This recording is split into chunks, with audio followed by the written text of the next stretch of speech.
Сәлем баршаңызға. Абырой деген кетті. Танымал әнші қызбен танысу кезінде Айгүл Иманбаева өзін қалай ұялатқанын айтты.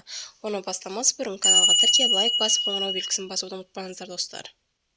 Танымал жас әнші көзінің әдемі хит әнін орындаушы Еркес Қашын Қызықты емес бағдарламасына қонақ болып өзінің қызымен танысу барысында Айгүл Иманбаеваның кедергі болғанын баяндады. Айта кетейік, Еркес көпшіліктің Айгүлік бағдарламасын жүргізуші ретінде танылған еді. 40-қа келген кезде айгөлік болып жүре беретін сияқтымын. Баяғыда студент сарайында концерт өтіп, бір биші қызбен танысайын дедім. Өзім де студентпін.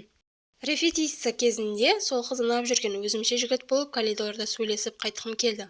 Қолымда сыйлығым, шоколадым ұстап алғанмын. Ол қыз да жақсылап әңгімеге кірісіп әңгіме айтып келе жатқан едік. Академияда эстрада бакалаврында оқитынымды айтып жатырмын. Bir кезде қапталдан Айгүл Иманбаева апайым кірді. Ол кісі мені Айгүлік кезінен біледі ғой. Мені көрді де акасына папасына деп еркелетіп жөнелді.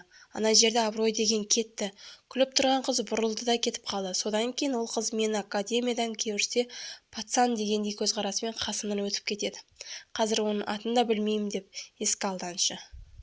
Соңына дейін тыңдағандарыңызға рахмет. Лайк басып, комментарий жазып, қоңырау белгісін басуды ұмытпаңыздар достар.